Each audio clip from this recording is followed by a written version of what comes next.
میں مولانا روم کی ایک چھوٹی سی کہانی سنانا چاہوں گی. جی. ایک گڈریا مسجد میں نماز پڑھتا تھا.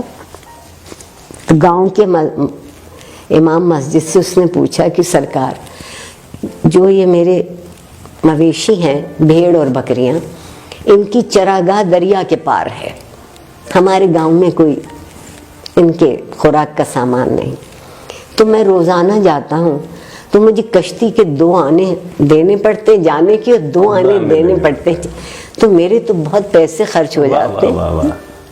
تو آپ بڑے پڑھے لکھے آدمی ہیں، اتنی بڑی بڑی باتیں بتاتے ہیں، آپ مجھے کوئی ایک چیز بتا دیں کہ میرے یہ پیسے بچ جائیں کشتی والے کو جو میں دیتا ہوں.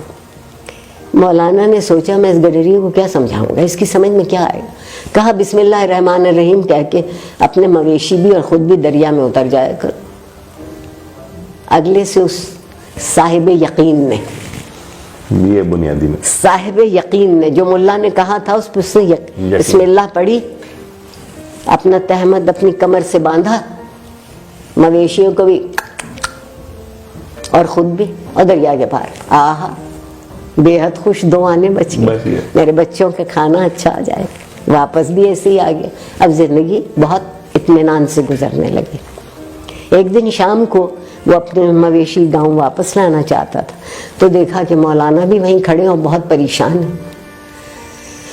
دنیا بھر میں دستور ہے کہ سورج ڈوبتے ہی کشتیاں الٹی کر دیتے ہیں.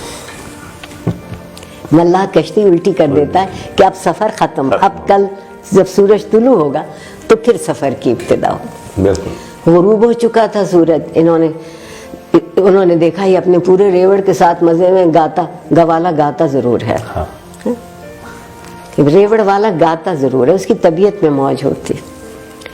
یہ چلا آ رہا تو اس سے پوچھا کہ تم کیسے پار جاؤ گے؟ یہ تو کشتیاں الٹی کر گئے، کوئی ملا نظر نہیں آتا، کوئی کشتی نہ. اس نے کہا واہ مولوی صاحب واہ، مجھے تو آپ نے ہی بتایا تھا کہ بسم اللہ پڑھ کے دریا میں خود بھی اتر جانا، مویشی بھی ہو تم پار ہو جاؤ. تو آپ بھی بسم اللہ پڑھیے، چلیے میرے ساتھ. وہ چرواہا صاحب یقین تھا. بے شک یہ صرف صاحب گفتار تھے میری طرح. انہوں نے بسم اللہ پڑھی، ذرا سا پانی گہرا ہوا تو ڈوبنے لگے، بہت چیخے چلائے. چرواہا واپس آیا، آگے نکل گیا تھا، واپس آیا. کیا ہوا، خیر ہے؟ کہنے لگا میں کیسے، میں تو ڈوب رہا ہوں، میں تو مر رہا ہوں، میں تو یہ کر. اس نے کہا خیر. اس نے انہیں اٹھایا، اپنے کندھے پر رکھا اور جب ساحل پہ لا کے کنارے پہ اتارا، کہا مولوی صاحب یہ بسم اللہ تو آپ نے ہی مجھے بتائی تھی، تو آپ سے کیوں نہ دریا پار ہوا؟ انہوں نے کہا کہ جس یقین سے تم پڑھتے ہو وہ میرے پاس نہیں. وہ یقین زندگی کی مشکل حل کرنے کے لیے پہلی چیز یقین ہے. واہ واہ واہ. اور یقین تک پہنچنے کے لیے دوسری چیز ایک متحد ہو جانا. بے شک. ریوڑ کچھ کہتا ہے نا، ایک علامت. ہاں بالکل. یہ نہیں ہے کہ 4 بکریاں اتر گئیں تو باقی ٹھٹکی ہوئی پیچھے کھڑی ہے. اور اگر آپ یہاں تک پہنچے ہیں تو پھر زندگی میں تنظیم ہو سکتی ہے. واہ واہ واہ.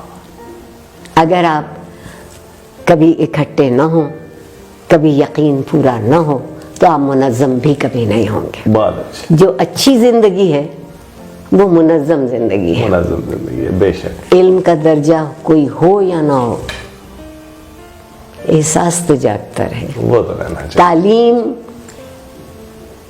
یا ایجوکیشن کہہ لوں، نالج اس وقت بنتی ہے جب آپ کے احساس میں شامل ہو جاتی ہے. بہت اچھا. بہت اچھا.